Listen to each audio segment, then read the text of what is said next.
ಎಲ್ಲರಿಗೂ ನಮಸ್ಕಾರ. ನಿಮ್ಮೆಲ್ಲರಿಗೂ ನಮ್ಮ ಚಾನಲ್ಗೆ ಆತ್ಮೀಯ ಸ್ವಾಗತ. ನೀವು ಇದೇ ಮೊದಲು ನಮ್ಮ ವಿಡಿಯೋ ನೋಡ್ತಾ ಇದ್ರೆ ಸಬ್ಸ್ಕ್ರೈಬ್ ಮಾಡ್ಕೊಳ್ಳಿ ಹಾಗೂ ವಿಡಿಯೋ ಇಷ್ಟ ಆದ್ರೆ ಲೈಕ್ ಮತ್ತು ಶೇರ್ ಮಾಡೋದನ್ನ ಮರಿಬೇಡಿ. ದಿನ ಸಂಚಿಕೆಯಲ್ಲಿ ಏನಾಗುತ್ತೆ ಅಂತ ನೋಡೋಣ.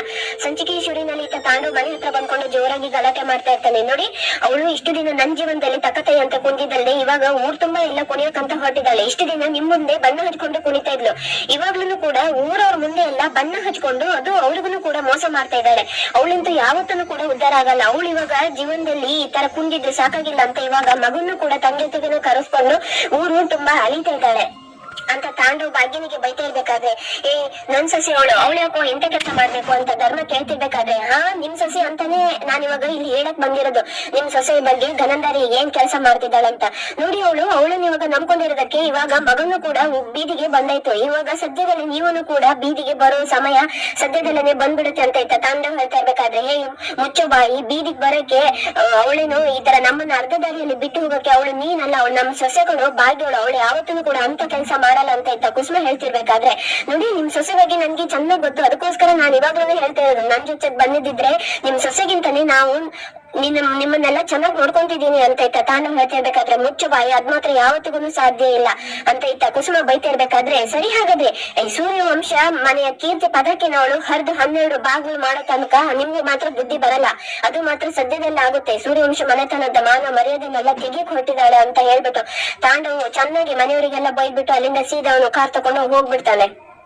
ಇತ್ತ ಭಾಗ್ಯ ಬಸ್ ಸ್ಟ್ಯಾಂಡ್ ಅಲ್ಲಿ ಗುಂಡಣ್ಣನ ಜೊತೆಗೆ ಮನೆಗೆ ಬಸ್ ಬೇಕು ಅಂತ ಕೂತ್ಕೊಂಡು ವೇಟ್ ಮಾಡ್ತಾ ಇರ್ತಾಳೆ. ಇತ್ತ ಅವ್ರಿಬ್ರು ಕೂತ್ಕೊಂಡಿರ್ಬೇಕಾದ್ರೆ ಅವಾಗ ಅಲ್ಲಿಗೆ ಒಂದು ಹುಡುಗ ಪಾಸ್ ಆಗ್ತಾ ಇರ್ತಾನೆ. ಇತ್ತ ಅವನು ನೋಡ್ಬಿಟ್ಟು ಗುಂಡಣ್ಣ ಖುಷಿ ಆಗ್ಬಿಟ್ಟು ಹಾಯ್ ಬ್ರೋ ಅಂತ ಕರೆದು ಬಿಡ್ತಾನೆ, ಅವನ ಮಾತಾಡಿಸ್ತಾನೆ. ಹಾಯ್ ಬ್ರೋ, ನೀನೇನು ಏನ್ ಮಾಡ್ತಾ ಇದೀಯಾ ಅಂತ ಇತ್ತ ಗುಂಡಣ್ಣನ ಹತ್ರ ಅವನು ಕೇಳ್ತಾ ಇರ್ಬೇಕಾದ್ರೆ, ನಾನು ಮತ್ತೆ ಅಮ್ಮ ಮನೆಗೆ ಹೋಗ್ಬೇಕು ಅಂತ ಬಸ್ಗೋಸ್ಕರ ವೇಟ್ ಮಾಡ್ತಾ ಇದೀವಿ ಅಂತ ಇತ್ತ ಗುಂಡಣ್ಣ ಹೇಳ್ಬಿಡ್ತಾನೆ. ಆಗ ಭಾಗ್ಯ, ಯಾರು ಗುಂಡಣ್ಣ ಇದು, ನಿಮ್ಗೆ ಪರಿಚಯನ ಅಂತ ಇತ್ತ ಭಾಗ್ಯ ಕೇಳ್ತಿರ್ಬೇಕಾದ್ರೆ, ಅಮ್ಮ, ಇವನು ಇವನು ನಮ್ ಸ್ಕೂಲ್ ಗ್ರೌಂಡಿಗೆ ಡೈಲಿ ಕ್ರಿಕೆಟ್ ಆಡಕ್ಕೆ ಬರ್ತಾನೆ ಅಂತ ಇತ್ತ ಗುಂಡಣ್ಣ ಹೇಳ್ಬಿಟ್ಟು, ಬ್ರೋ ಇದು ನನ್ನ ಅಮ್ಮ ಅಂತಾನು ಕೂಡ ಪರಿಚಯ ಮಾಡಿಸ್ಬಿಡ್ತಾನೆ. ಅದೇನ್ ಬ್ರೋ, ನೀನ್ ಇವಾಗ ಎಲ್ಗೆ ಹೋಗ್ತಾ ಇದೀಯ ಅಂತ ಇತ್ತ ಗುಂಡಣ್ಣ ಕೇಳ್ತಿರ್ಬೇಕಾದ್ರೆ, ಹಾಸ್ಟೆಲ್ ಊಟ ಅಂತೂ ಸ್ವಲ್ಪನೂ ಚೆನ್ನಾಗಿಲ್ಲ, ಹಾಗಾಗಿ ಹೋಟೆಲ್ಗೆ ಹೋಗ್ತಾ ಇದೀನಿ. ಫಸ್ಟ್ ಆಫ್ ಆಲ್ ನನ್ಗೆ ಹೋಟೆಲ್ ಊಟನೂ ಕೂಡ ಇಷ್ಟ ಆಗಲ್ಲ, ಆದ್ರೆ ಏನ್ ಮಾಡ್ಲಿ, ಅದನ್ನ ಬಿಟ್ಟು ನನ್ಗೆ ಬೇರೆ ಆಪ್ಷನ್ ಇಲ್ಲ, ಹಾಗಾಗಿ ಊಟಕ್ಕೆ ಹೋಗ್ತಾ ಇದೀನಿ ಅಂತ ಆ ಹುಡುಗ ಹೇಳ್ತಾ ಇರ್ಬೇಕಾದ್ರೆ, ಯಾಕ್ ಬ್ರೋ ನೀನ್ ಇವತ್ತು ಹೋಟೆಲ್ಗೆ ಹೋಗ್ತಾ ಇದೀಯ, ಬಾ ಇಲ್ಲಿ, ಇವಾಗ ನಮ್ಮ ಅಮ್ಮನು ಕೂಡ ಟಿಫನ್ ಬಾಕ್ಸ್ ತಗೋ ಬಂದಿದ್ದಾರೆ, ನಾವಿಬ್ರು ಇಲ್ಲೇನೆ ಕುತ್ಕೊಂಡು ತಿನ್ನೋಣ ಅಂತ ಇತ್ತ ಗುಂಡಣ್ಣ ಹೇಳ್ತಾ ಇರ್ಬೇಕಾದ್ರೆ, ಇತ್ತ ಗುಂಡಣ್ಣನು ಕೂಡ ಮುಂಚೆನೆ ಭಾಗ್ಯನ ಹತ್ರ ನನ್ಗೆ ಹಸುವಾಗ್ತಿದೆ ಅಮ್ಮ, ಊಟ ತಿನ್ಸು ಅಂತ ಇತ್ತ ಗುಂಡಣ್ಣನು ಕೂಡ ಕೇಳಿರ್ತಾನೆ. ಸರಿ ಆಯ್ತು ಬಾಪ, ನೀನು ಕೂಡ ಇಲ್ಲೇ ಕೂತ್ಕೊಂಡು ಊಟ ಮಾಡುವೆ ಅಂತೆ ಅಂತ ಭಾಗ್ಯನು ಕೂಡ ಕರಿಬೇಕಾದ್ರೆ, ಇಲ್ಲ ನಿಮ್ಗೆ ಯಾಕೆ ತೊಂದ್ರೆ, ನಾನ್ ಹೋಟೆಲ್ಗೆ ಹೋಗ್ಬಿಟ್ಟು ಮಾಡ್ಕೊಂಡ್ ಬರ್ತೀನಿ ಅಂತ ಆ ಹುಡುಗ ಹೇಳ್ತಿರ್ಬೇಕಾದ್ರೆ, ತೊಂದ್ರೆ ಇಲ್ಲ ಏನೂ ಇಲ್ಲ ಬಾರಪ್ಪ ಅಂತ ಭಾಗ್ಯನು ಕೂಡ ಕರೆದು ಆ ಹುಡುಗನ ಅಲ್ಲ ಕೂರಿಸ್ಕೊಂಡ್ಬಿಡ್ತಾಳೆ. ಇತ್ತ ಗುಂಡಣ್ಣ, ಅಮ್ಮ ನೀನೇ ಕೈ ತುತ್ಕೊಡಮ್ಮ ಅಂತ ಇತ್ತ ಗುಂಡಣ್ಣ ಕೇಳ್ತಿರ್ಬೇಕಾದ್ರೆ, ಸರಿ ಅಂತ ಹೇಳ್ಬಿಟ್ಟು ಇತ್ತ ಭಾಗ್ಯ ಅನ್ನ ಎಲ್ಲ ಕಳಿಸ್ಕೊಂಡು ಇಬ್ರಿಗೂ ನಾವು ಕೈ ಕೊಟ್ಬಿಡ್ತಾಳೆ. ಅಕ್ಕ, ನಾನ್ ನಿಮ್ಮನ್ನ ಅಕ್ಕ ಅಂತ ಕರಿಬಹುದಲ್ವಾ, ನೋಡಿ ಇವತ್ತು ನಿಮ್ ಊಟ ಅಂತೂ ನನ್ನ ಅಮ್ಮನ್ನೇ ಜ್ಞಾಪಕ ಮಾಡ್ಬಿಡ್ತು, ನನ್ಗಂತೂ ಎಷ್ಟು ಹೊಗಳಿದ್ರು ಪದನೇ ಸಾಲ್ತಾ ಇಲ್ಲ, ಅಷ್ಟೊಂದ್ ಚೆನ್ನಾಗಿದೆ ನಿಮ್ ಊಟ ಅಂತ ಆ ಹುಡುಗ ಭಾಗ್ಯನ ತುಂಬಾ ಚೆನ್ನಾಗಿ ಹೊಗಳ್ತಾ ಇರ್ತಾನೆ.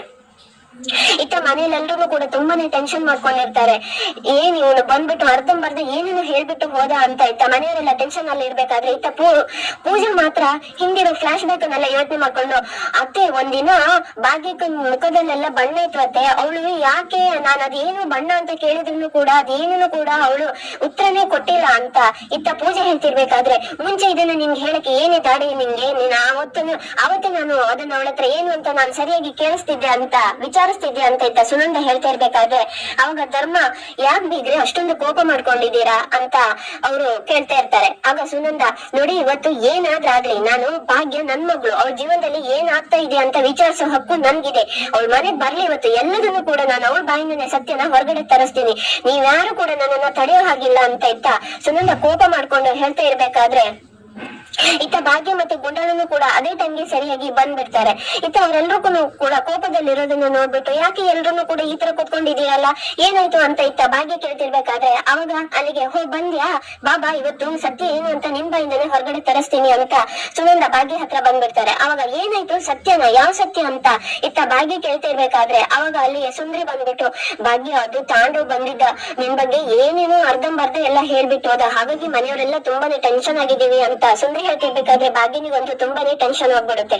ಅವನ್ ಬಂದ್ಬಿಟ್ಟು ನಿನ್ ಬಗ್ಗೆ ಏನೇನೋ ಅಸಭ್ಯವಾಗಿ ಮಾತಾಡ್ಬಿಟ್ಟು ಹೋದ ಕಡೆ, ಅಂತದ್ ಏನೇ ಮಾಡಿದ್ಯಾ ನೀನ್, ಅವನಿಗೆ ತಾಳಿ ತೆಗೆದು ಸ್ವತಂತ್ರವಾಗಿ ಬದುಕೋದಂತಂದ್ರೆ ಇದೇನೇನೆ, ಇವಾಗ ನೋಡು ಏನಾಗಿದೆ ಅಂತ ಇತ್ತ ಸುನಂದ ಬೈತಾ ಇರ್ಬೇಕಾದ್ರೆ ಇವಾಗ ಅಂತದ್ ಏನಾಗಿದೆ ಅಮ್ಮ ಅಂತ ಇತ್ತ ಭಾಗ್ಯನು ಕೂಡ ಕೇಳ್ತಾಳೆ. ಅಂತದ್ ಏನಾಗಿದೆ, ಇನ್ನ ಏನೇ ಆಗ್ಬೇಕು ನಿನ್ ಜೀವನದಲ್ಲಿ, ಎಲ್ಲ ಎಪ್ಪುಟ್ಟು ಹೋಯ್ತು ಅಂತ ಇತ್ತ ಸುನಂದ ಬೈತಾ ಇರ್ಬೇಕಾದ್ರೆ, ನೋಡಮ್ಮ ಇವಾಗ ನಿನ್ಗೇನು, ಇವಾಗ ನಾನ್ ಏನ್ ಕೆಲಸ ಮಾಡ್ತಿದ್ದೀನಿ ಅಂತ ಗೊತ್ತಾಗ್ಬೇಕು ಅಷ್ಟೇ ತಾನೇ ಅಂತ ಭಾಗ್ಯ ಹೇಳ್ಬಿಟ್ಟು, ಸರಿ ಹಾಗಾದ್ರೆ ಕೇಳಿಸ್ಕೊಳ್ಳಿ, ಎಲ್ರನ್ನೂ ಕೇಳಿಸ್ಕೊಳ್ಳಿ, ನಾನ್ ಏನ್ ಕೆಲಸ ಮಾಡ್ತಿದ್ದೀನಿ ಅನ್ನೋ ಸತ್ಯನ ನಾನು ಇವತ್ತು ನಿಮ್ಮೆಲ್ರ ಮುಂದೆ ಹೇಳ್ತಿದ್ದೀನಿ ಅಂತ ಹೇಳ್ಬಿಟ್ಟು ಇತ್ತ ಭಾಗ್ಯ ತಾನೇನ್ ಕೆಲಸ ಮಾಡ್ತಿದ್ದೀನಿ ಅನ್ನೋ ಎಲ್ಲ ಫ್ಲಾಶ್ ಬ್ಯಾಕ್ ಕೂಡ ಹೇಳ್ಬಿಡ್ತಾಳೆ. ಇದೆಲ್ಲ ಕೇಳಿಸ್ಕೊಂಡು ಮನೆಯವರಿಗೆಲ್ಲ ಒಂದ್ಸರಿ ಫುಲ್ ಶಾಕ್ ಆಗ್ಬಿಟ್ಟು, ಆಗ ಕುಸುಮ ಭಾಗ್ಯ ಹತ್ರ ಬಂದ್ಬಿಟ್ಟು, ಯಾಕಮ್ಮ ಭಾಗ್ಯ ನೀನು ಎಷ್ಟೊಂದು ಕಷ್ಟ ಕೊಡ್ಕೊಂತಿದ್ಯಾ ಅಂತ ಇತ್ತ ಕುಸುಮ ಕೇಳ್ತಿರ್ಬೇಕಾದ್ರೆ, ಅತ್ತೆ ಇದ್ರಲ್ಲಿ ಕಷ್ಟ ಏನ್ ಬಂತಂತೆ, ನನ್ಗೆ ಯಾವ್ದನ್ನು ಕೂಡ ಕಷ್ಟ ಇಲ್ಲ, ನಾನು ಇಷ್ಟಪಟ್ಟೆ ಮಾಡ್ತಾ ಇದ್ದೀನಿ ಅಂತ ಇತ್ತ ಕುಸುಮ ಹೇಳ್ತಿರ್ಬೇಕಾದ್ರೆ, ಏನೇ ನೀನು ನಮ್ಮಿಂದ ಇದನ್ನೆಲ್ಲ ಮುಚ್ಚಿಟ್ಬಿಟ್ಟು ನೀನ್ ಒಬ್ಳೆ ಇಷ್ಟೊಂದು ಕಷ್ಟಪಡೋ ಅಗತ್ಯ ಏನಿದೆ, ನೀನು ಇನ್ನೂ ಕೂಡ ಏನ್ ಮಾಡ್ಬೇಕು ಅಂತ ಹೊರಟಿದ್ಯಾ ಅಂತ ಇತ್ತ ಸುನಂದ ಬೈತಿರ್ಬೇಕಾದ್ರೆ, ಅಮ್ಮ ನಾನ್ ಇದನ್ನ ಮುಚ್ಚಿಟ್ಟಿರೋದು ನೋಡು, ನನ್ಗೆ ಈ ಕೆಲಸ ಮಾಡೋದ್ರಿಂದ ಅವಮಾನ ಆಗುತ್ತಂತ ಅಲ್ಲ ಅಮ್ಮ, ಈ ಕೆಲಸ ನಾನ್ ಮಾಡ್ತಿದ್ದೀನಿ ಅಂತ ಹೇಳಿದ್ರೆ ನೀವೆಲ್ಲ ಎಷ್ಟು ಬೇಜಾರಾಗ್ತೀರಾ ಅಂತ ನನಗೆ ಗೊತ್ತು, ಹಾಗಾಗಿ ನಾನು ಇಷ್ಟು ದಿನ ಇದನ್ನ ಮುಚ್ಚಿಡ್ಬೇಕಾಯ್ತು ಅಂತ ಇತ್ತ ಭಾಗ್ಯ ಹೇಳ್ತಾ ಇರ್ತಾಳೆ.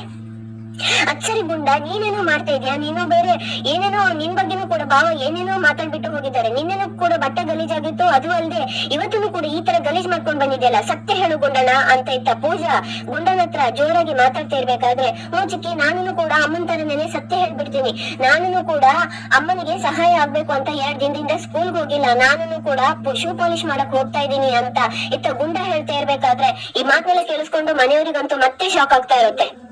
ಆಗ ಧರ್ಮ ಅವರು ಗುಂಡನ ಹತ್ರ ಬಂದ್ಕೊಂಡು, ಏನು ಗುಂಡಣ್ಣ ಏನ್ ಮಾಡ್ತಿದ್ದೆ ನೀನು ಅಂತ ಇತ್ತ ಧರ್ಮ ಕೇಳ್ತಿರ್ಬೇಕಾದ್ರೆ, ಅವಾಗ ಪೂಜೆನು ಕೂಡ, ಗುಂಡ ನಿನ್ನೆ ನೀನು ಫ್ರೆಂಡ್ಸ್ ಮನೆಗೆ ಹೋಗ್ತೀನಿ ಅಂತ ಸುಳ್ಳು ಹೇಳ್ಬಿಟ್ಟು ಹೋಗಿರೋದು ಇದೇ ಕೆಲ್ಸಕ್ಕ ಅಂತ ಇತ್ತ ಪೂಜೆ ಕೇಳ್ತಿರ್ಬೇಕಾದ್ರೆ, ಹೌದು ಚಿಕ್ಕಿ ಹೌದು ಅಂತ ಇತ್ತ ಗುಂಡಣ್ಣನು ಕೂಡ ಹೇಳ್ಬಿಡ್ತಾನೆ. ಆಗ ಸುನಂದಾಗಂತೂ ತುಂಬಾನೇ ಕೋಪ ಬಂದ್ಬಿಟ್ಟು, ನೋಡು ಇವಾಗ ನಿನ್ಗಂದ್ರೆ ಏನು ಪ್ರಯೋಜನ, ನಿನ್ನ ಅಮ್ಮ ಇಲ್ಲಿ ನಿಂತ್ಕೊಂಡಿದ್ದಾಳೆ ನೋಡು, ಇವಳಿಗೆ ಅನ್ಬೇಕು, ನೀನ್ ಇವಾಗ ಸ್ಕೂಲ್ಗೆಲ್ಲ ಹೋಗೋದ್ಬಿಟ್ಟು ಇಂತ ಕೆಲಸ ಮಾಡಕ್ ಹೊರಟಿದ್ಯಲ್ಲ, ನಿನ್ಗೇನಾದ್ರೂ ಬುದ್ಧಿಗಿದ್ದಿ ಇದೆಯಾ, ತಲೆಗೆ ಕೆಟ್ಟಿದ್ಯಾ ಗುಂಡಣ್ಣ, ಯಾಕೋ ನೀನು ಇಂತ ಕೆಲಸ ಮಾಡಕ್ ಹೋಗಿದ್ಯಾ, ಏ ಭಾಗ್ಯ ನೀನು ಇವಾಗ ಹಾಳಾಗೋದಲ್ದೆ ಇವಾಗ ನಿನ್ ಮಗನು ಕೂಡ ಹಾಳ್ ಮಾಡ್ಬೇಕು ಅಂತ ಅನ್ಕೊಂಡಿದ್ದೇನೆ, ಇನ್ನು ಕೂಡ ಏನೇನ್ ಮಾಡ್ಬೇಕು ಅಂತ ಹೊರಟಿದ್ಯಾ ಅಂತ ಇತ್ತ ಸುನಂದ ಭಾಗ್ಯನಿಗೆ ಬೈತಾ ಇರ್ಬೇಕಾದ್ರೆ, ಏನಮ್ಮ ನೀನು ಎಲ್ಲದಕ್ಕೂ ನಾನೇ ಕಾರಣ ಅನ್ನೋ ತರ ಮಾತಾಡ್ತೀಯಲ್ಲ ಅಂತ ಇತ್ತ ಭಾಗ್ಯ ಕೇಳ್ತಿರ್ಬೇಕಾದ್ರೆ, ಅವಾಗ ಗುಂಡಣ್ಣನಿಗೂ ಕೂಡ ಕೋಪ ಬಂದ್ಬಿಟ್ಟು, ಅಜ್ಜಿ ಇವಾಗ ನೀವು ನನ್ಗೇನಾದ್ರು ಬೈಯೋದಿದ್ರೆ ಬೈರಿ, ಆದ್ರೆ ನಮ್ಮ ಅಮ್ಮನಿಗೆ ಮಾತ್ರ ಏನಾದ್ರು ಅಂದ್ರೆ ನಾನ್ ಮಾತ್ರ ಸುಮ್ನಿರಲ್ಲ ಅಜ್ಜಿ, ನಾನ್ ಇವಾಗ ಈ ತರ ಕೆಲಸ ಮಾಡ್ತಿರೋದು ಅಮ್ಮನಿಗೆ ಸಹಾಯ ಆಗ್ಲಿ ಅಂತಾನೆ ಮಾಡಿರೋದು, ಅದು ಅಲ್ಲದೆ ಈ ವಿಷಯ ಅಮ್ಮನಿಗೆ ಗೊತ್ತೇ ಇಲ್ಲ, ಗೊತ್ತಾಗಿರೋದೇ ಇವತ್ತು ಅಂತ ಇತ್ತ ಗುಂಡಣ್ಣ ಹೇಳ್ತಾ ಇರ್ಬೇಕಾದ್ರೆ ಸುನಂದಗೆ ಕೋಪ ಬಂದ್ಬಿಟ್ಟು, ಏನೋ ಇವಾಗ ಇದಕ್ಕೂ ಕೂಡ ಅಮ್ಮನೇ ವಹಿಸ್ಕೊಂಡ್ ಬರ್ತೀಯ, ತೆಗ್ದು 4 ಬಾರಿಸ್ತೀನಿ ಅಂತ ಗುಂಡಣ್ಣನಿಗೆ ಹೊಡೆಯೋಕಂತ ಬಂದಾಗ, ಏನಮ್ಮ ನೀನು ಈ ತರ ಇವಾಗ ಗುಂಡಣ್ಣ ಮೇಲೆ ಏನಾದ್ರು ಕೈ ಮಾಡಿದ್ರೆ ಸುಮ್ನಿರಲ್ಲ ನೋಡು ಅಂತ ಇತ್ತ ಭಾಗ್ಯ ಕೂಡ ಹೇಳ್ಬಿಡ್ತಾಳೆ. ಅವಾಗ ಅಲ್ಲಿಗೆ ಕುಸುಮನು ಕೂಡ ಬಂದ್ಕೊಂಡು, ಏನ್ ಹೀಗ್ರೆ ಇದು ಚಿಕ್ಕ ಮಗು ಅಂತ ನೋಡಿದ್ರೆ ಅವನ ಮೇಲೆ ಕೈ ಮಾಡಕ್ ಹೊರಟಿದ್ದೀರಲ್ಲ ಅಂತ ಇತ್ತ ಕುಸುಮನು ಕೂಡ ಸುನಂದನಿಗೆ ಹೇಳ್ಬಿಡ್ತಾರೆ. ಹೌದು ನಾನ್ ಏನ್ ಮಾಡ್ಲಿ, ಇವಳು ಇವಾಗ ಈ ತರ ಗಂಡ ಬಿಟ್ಬಿಟ್ಟು ಎಷ್ಟು ಜೀವನದಲ್ಲಿ ಪಾಠ ಪಡ್ತಾ ಇರ್ತಾಳೆ, ಅದನ್ನೆಲ್ಲ ನೋಡ್ಕೊಂಡು ನೀವು ಸುಮ್ನೆ ಇರ್ಬಹುದು, ಹೆತ್ತ ತಾಯಿಯಾಗಿ ನಾನ್ ಅದನ್ನೆಲ್ಲ ನೋಡ್ಕೊಂಡು ಸುಮ್ನೆ ಇರಕ್ ಆಗಲ್ಲ, ಅವಳು ಇವಾಗ ತನ್ನನ್ ತಾನೇನೆ ಅಡ ಇಟ್ಕೊಂಡು ನಿಮ್ಮನ್ನೆಲ್ಲ ಇವಾಗ ಸಾಕ್ಬೇಕು ಅಂತ ಹೊರಟಿದ್ದಾಳೆ, ಇನ್ನು ಎಷ್ಟು ದಿನ ಇವಾಗ ಇವಳು ಇದೇ ತರ ಇವಾಗ ಗಂಡ ಬಿಟ್ಕೊಂಡು ಸಮಾಜದಲ್ಲಿ ಇನ್ನು ಎಷ್ಟು ಕಷ್ಟ ಪಡೋದು ಅಂತ ನನ್ಗದನ್ನೆಲ್ಲ ಯೋಚನೆ ಮಾಡ್ಕೊಂಡ್ರೆ ತುಂಬಾನೇ ಸಂಕಟ ಆಗಿರುತ್ತೆ. ನೋಡೇ ಭಾಗ್ಯ ನೀನು ಅವನ್ನ ಬಿಟ್ಮೇಲೆ ಇವಾಗ ನಿನ್ ಜೀವನಕ್ಕೆ ಯಾವ ಗತಿ ಬಂತು ಅಂತ ನೋಡ್ದ್ಯಾ ನೀನು, ಇದೆಲ್ಲ ನೀನು ಯಾಕೆ ಅರ್ಥ ಮಾಡ್ಕೊಂತ ಇಲ್ಲ ಅಂತ ಇತ್ತ ಸುನಂದ ಮತ್ತೆ ಭಾಗ್ಯನಿಗೆ ಬೈತಾ ಇರ್ಬೇಕಾದ್ರೆ, ಅಮ್ಮ ನೀನು ಸುತ್ತಿ ಬಳಸಿ ಎಲ್ಲಿ ಹೋದ್ರೂ ಕೂಡ ಮತ್ತೆ ಎಂಡು ಮೂಮೆಂಟ್ ಆಗಲ್ಲಿಗೆ ನೀನು ಅದೇ ಮಾತಿಗೆ ಬಂದ್ಬಿಡ್ತೀಯಲ್ಲಮ್ಮ, ನಾನು ಅವ್ರು ಬಿಟ್ಟಿರೋದಕ್ಕೆ ಇಷ್ಟೆಲ್ಲ ಆಯ್ತು ಅಂತ ನೀನು ಪದೇ ಪದೇ ಅದೇ ಮಾತು ಹೇಳಿದ್ರೆ ಚೆನ್ನಾಗಿರಲ್ಲಮ್ಮ, ಯಾವತ್ತೂ ನೀನು ನಿನ್ ಮುಗಿನ ನೇರಕ್ಕೆನೆ ಯೋಚನೆ ಮಾಡ್ತಿದ್ಯಲ್ಲ ಅಮ್ಮ, ಅತ್ತೆ ನೀನ್ ಎಷ್ಟು ಇವಾಗ ದುಃಖ ಪಡ್ಕೊಂತಿದ್ಯೋ ಈ ಕೆಲಸ ಮಾಡ್ತಿರೋದಕ್ಕೆ ಅತ್ತೆನೂ ಕೂಡ ಅಷ್ಟೇ ದುಃಖ ಪಡ್ಕೊಂತಿದಾರಲ್ಲಮ್ಮ, ಅವ್ರು ಇವಾಗ ಖುಷಿಯಾಗಿ ನನ್ನನ್ನು ಅದೇ ಕೆಲ್ಸಕ್ಕೆ ಹೋಗು ಅನ್ನೋ ತರ ಮಾತಾಡ್ತಿದಾರ ಅಂತ ನೀನ್ ಮಾತಾಡ್ತಿದ್ಯಲ್ಲಮ್ಮ, ನೋಡಮ್ಮ ಹಾಗಾದ್ರೆ ಒಂದ್ ಕೆಲ್ಸ ಮಾಡು, ನೋಡು ನಾನ್ ಯಾವಾಗೆಲ್ಲ ಕಷ್ಟ ಪಡ್ತೀನೋ ಅವಾಗ ನೀನು ನನ್ನನ್ನ ನೋಡಕ್ಕೆ ಬರ್ಬೇಡ ಅಮ್ಮ, ನಾನ್ ಯಾವಾಗ ಸುಖವಾಗಿರ್ತೀನಿ ಅಂತ ನಿನಗ್ ಗೊತ್ತಾಗುತ್ತೋ ಅವಾಗ ಮಾತ್ರ ನನ್ನನ್ನ ನೋಡಕ್ ಬಾ ಅಂತ ಇತ್ತ ಭಾಗ್ಯ ಹೇಳ್ತಿರ್ಬೇಕಾದ್ರೆ, ಈ ಮಾತನ್ನ ಕೇಳಿಸ್ಕೊಂಡು ಮನೆಯವರಿಗೆಲ್ಲ ಒಂದ್ ಕ್ಷಣ ಶಾಕ್ ಆದ್ರೂ ಆಗ ಸುನಂದ ಬಂದ್ಬಿಟ್ಟು, ಹಾಗಾದ್ರೆ ಏನು ಇವಾಗ ನೀ ಮನೆ ಬಿಟ್ಟು ಹೋಗು ಅಂತ ನನ್ನನ್ನೇ ಹೇಳ್ತಿದ್ಯಾ, ಸರಿ ಆಯ್ತು ಕಣೆ ನಾನು ಹೋಗ್ಬಿಡ್ತೀನಿ, ಇನ್ನ ಯಾವತ್ತೂ ಕೂಡ ನಾನು ಈ ಕಡೆ ಬರೋದೇ ಇಲ್ಲ ಅಂತ ಹೇಳ್ಕೊಂಡು ಸುನಂದ ಸೀದಾ ಅಲ್ಲಿಂದ ಹೊರಟೋಗ್ಬಿಡ್ತಾರೆ. ಆಗ ಕುಸುಮ ಮತ್ತೆ ಪೂಜೆ ತಳಿಯಕಂತ ಬಂದ್ರು, ಬಿಟ್ಬಿಡೆ ನನ್ನನ್ನು ಅಂತ ಹೇಳ್ಬಿಟ್ಟು ಪೂಜೆನ ತಳ್ಬಿಟ್ಟು ಸೀದಾ ಅಲ್ಲಿಂದ ಹೊರಟೋಗ್ಬಿಡ್ತಾರೆ. ಇತ್ತ ಕುಸುಮ ಭಾಗ್ಯ ಅವ್ರು ಹೊರಟೋಗ್ಬಿಟ್ರು ಕಣೆ ಅಂತ ಇತ್ತ ಕುಸುಮ ಹೇಳಿದ್ರು ಕೂಡ ಭಾಗ್ಯ ಮಾತ್ರ ಹೋಗ್ಬಿಟ್ಟು ಸುನಂದನ ತಡದೇ ಇಲ್ಲ. ಇತ್ತ ಸುನಂದ ಸೀದಾ ಹತ್ಕೊಂಡು ಅವ್ರ ಮನೆಗೆ ಬಂದ್ಬಿಡ್ತಾರೆ. ಅಲ್ಲಿ ಬರ್ಬೇಕಾದ್ರೆ ಭಾಗ್ಯನ ಅಪ್ಪ ಊಟ ಹಾಕೊಂಡು ನೀರ್ ತರಕಂತ ಒಳಗಡೆ ಹೋಗಿರ್ತಾರೆ. ಇತ್ತ ಹತ್ಕೊಂಡು ಸುನಂದ ಬಂದ್ಬಿಟ್ಟು ಆ ತಟ್ಟೆಲಿರೋ ಊಟನೆಲ್ಲ ಹಾಗೆ ಊಟ ಮಾಡ್ತಾ ಇರ್ತಾರೆ. ನಿಧಾನ ಕಣೆ, ಏನಿದು ಹತ್ಕೊಂಡು ಈ ತರ ಗಬಗಬ ಅಂತ ತಿಂತಿದ್ಯಲ್ಲ, ಏನಾಯ್ತು ಅಂತ ಹೇಳ್ಬಾರ್ದಾ ಅಂತ ಇತ್ತ ಭಾಗ್ಯ ಅಪ್ಪ ಕೇಳ್ತಿರ್ಬೇಕಾದ್ರೆ, ರೀ ಅದೇನಾಯ್ತು ಗೊತ್ತಾ, ನಮ್ ಮಗಳು ಜೀವನ ಎಲ್ಲ ಸರ್ವನಾಶ ಆಗೋಯ್ತು ರೀ, ಆ ಮನೆಯವ್ರು ಇನ್ನ ಎಲ್ಲ ಹಾಳ್ ಮಾಡ್ಬಿಟ್ಟಿದ್ದಾರೆ ಅಂತ ಇತ್ತ ಹತ್ಕೊಂಡು ಸುನಂದ ಹೇಳ್ತಿರ್ಬೇಕಾದ್ರೆ, ಏನಾಯ್ತು ಇವಾಗ, ಅಂತದ್ ಏನಾಗಿದೆ ಹೇಳು, ನನ್ಗೆ ಈ ತರ ನೀನು ಒಟ್ಟೊಟ್ಟಾಗಿ ಹೇಳಿದ್ರೆ ನನ್ಗೆ ಏನೂ ಅರ್ಥ ಆಗಲ್ಲ ಅಂತ ಅವ್ರು ಹೇಳ್ತಾ ಇರ್ಬೇಕಾದ್ರೆ, ಹೇಳ್ತೀನಿ ಅಂತ ಹೇಳ್ಬಿಟ್ಟು ಇತ್ತ ಭಾಗ್ಯ ಕೆಲ್ಸದ ವಿಷಯನ ಅವ್ಳು ಹೇಳಿರೋ ಫ್ಲಾಶ್ ಬ್ಯಾಕ್ ಅನ್ನೆಲ್ಲ ಅವ್ರು ಹೇಳ್ತಾ ಇರ್ಬೇಕಾದ್ರೆ, ಅಷ್ಟೇ ತಾನೇ ಆಗಿರೋದು ನೋಡು, ಅವಳು ಇವಾಗ ಎಲ್ಲ ಸಂಭಾಳಿಸ್ತಾಳೆ, ನೀನ್ ಇದ್ರ ಬಗ್ಗೆ ಯೋಚನೆ ಮಾಡ್ಬೇಡ ಅಂತ ಅವರು ಸುನಂದನ ಸಮಾಧಾನ ಮಾಡಿಸ್ತಾ ಇರ್ತಾರೆ. ಇತ್ತ ರಾತ್ರಿ ಭಾಗ್ಯನ ಹತ್ರ ಧರ್ಮ ಮತ್ತೆ ಕುಸುಮ ಬಂದ್ಕೊಂಡು ಭಾಗ್ಯ ಅಂತ ಕರೀತಾರೆ. ಅವಾಗ ಹೋ ಅತ್ತೆ, ಅಯ್ಯೋ ನಾನು ಹಾಲು ಬಿಸಿ ಮಾಡಿದ್ದೆ ಅತ್ತೆ, ನಾನು ಅದನ್ನ ಅಲ್ಲೇ ಇಟ್ಬಿಟ್ಟೆ, ನಿಮ್ ಕೊಡೋದನ್ನೇ ಮರ್ತೋಗ್ಬಿಟ್ಟೆ ಅಂತ ಇತ್ತ ಭಾಗ್ಯ.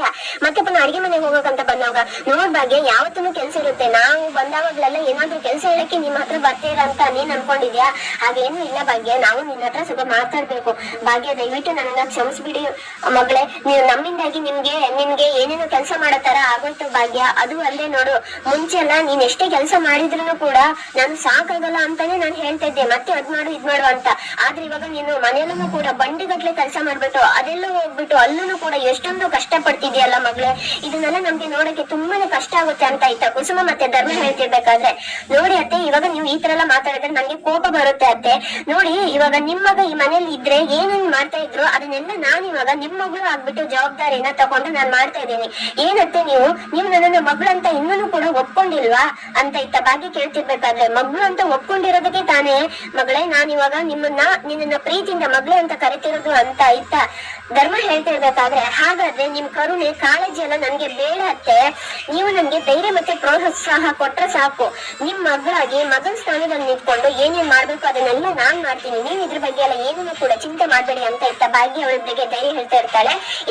ಇಲ್ಲಿಗೆ ಸಂಚಿಕೆ ಮುಕ್ತಾಯವಾಗುತ್ತೆ. ಮುಂದೇನಾಗುತ್ತೆ ಅನ್ನೋದನ್ನ ಮುಂದಿನ ವಿಡಿಯೋದಲ್ಲಿ ನೋಡೋಣ. ಶುಭ ದಿನ. ಧನ್ಯವಾದಗಳು.